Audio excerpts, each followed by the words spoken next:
Upper lip ಆಗಿರ್ಬೋದು, eyebrows ಆಗಿರ್ಬೋದು ಮಾಡಿಸ್ಕೊಂಡು ಹೋದ್ರೆ ಬೆಟರ್. ಡಾರ್ಕ್ ಕಾಣಿಸ್ತೀನಿ. ಯಾಕೆ? ನಾನೀಗ ಮೇಕಪ್ ತಾನೇ ಮಾಡ್ಕೊಂತ ಇದ್ದೀನಿ. ಮೇಕಪ್ ಆಡಿದ್ರೆ ನಾನು ಫೇರ್ ಆಗಿರ್ಬೇಕಲ್ವಾ? ನಾನು ಮತ್ತೆ ಡಲ್ ಆಗಿದ್ರೆ ಇಷ್ಟ. ಡೈಲಿ ನನ್ಗೆ 2 hours ಒಂದ್ಸರಿ ಯೂಸ್ ಮಾಡಿ ಅಂತ ಕೊಟ್ಟಿದ್ದಾರೆ. ಆಗತ್ತೆ ನನ್ಗೆ ಇಲ್ಲಿ ರಿಂಕಲ್ಸ್ ಬರೋ ಚಾನ್ಸಸ್ ಜಾಸ್ತಿ ಇರುತ್ತೆ. ಸೊ ಹಾಗಾಗಿ ಏನ್ ಮಾಡ್ತೀನಿ ನಾನು, ಆಯಿಲ್ ಇರುನಿ ಅಂತ ಅಂದಾಗ ಈ ಶೇಡ್ ಓಕೆ, ಈ ಶೇಡ್ ಹಾಕೊಂಡ್ರೆ ಬೂದಿ ಮೆತ್ತಂಗ್ ಕಾಣುತ್ತೆ. ಬಟ್ ಲೈಟ್ ಬೆಳಿಗ್ಗೆ ಹೋಗ್ತೀನಿ ಅಂತಂದಾಗ ಈ ಶೇಡ್ಗೆ ಇದೊಂದ್ ಚೂರ್ ಮಿಕ್ಸ್ ಮ್ಯಾಚ್ ಮಾಡ್ಕೊಂಡ್ರೆ ಐ ಮೇಕಪ್ಗೆ ಹತ್ತಾರ್ದೇನ್ ಬೇಡ. ಸ್ಕಿನ್ ಶೇಡ್ಸ್ ಇದೆ ಇದು, ಈ ಕಲರ್. ಓಕೆ,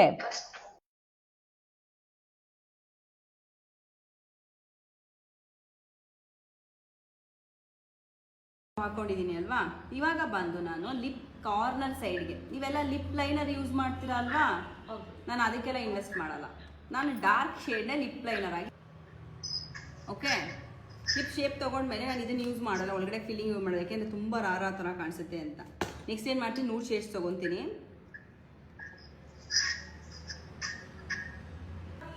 ಡಾರ್ಕ್ ಶೇಡ್ ಕಾಣುತ್ತೆ, ಒಳಗಡೆ ಎಲ್ಲ ಬಂದು ನಿಮಗೆ ಮೀಡಿಯಂ ಶೇಡ್ಸ್ ಕಾಣುತ್ತೆ.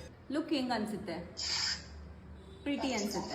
ಬಟ್ ಇವಾಗ ಸೊ ರಿಮೂವ್ ಮಾಡೋದು ಗೊತ್ತಾಯ್ತು, ಯಾಕೆಂದ್ರೆ ಪ್ರತಿಯೊಬ್ಬರಿಗೂ ಕರೆಕ್ಟಾಗಿ ವಿಷಯ ರೀಚ್ ಆಗಬೇಕು ಅನ್ನೋದು ನನ್ನ ಉದ್ದೇಶ. ಸೊ ಹಾಗಾಗಿ 1 hour ನಾನೇನು ಜಾಸ್ತಿ ಕೊಟ್ಟಿರೋ 1000 rupeesಗೆ ನಾವು ಒತ್ತಾಗಿರೋದು ಏನಾದರೂ ಕೊಡ್ಬೇಕು. ತುಂಬಾ ಚೆನ್ನಾಗಿ ಬಂದಿದೆ.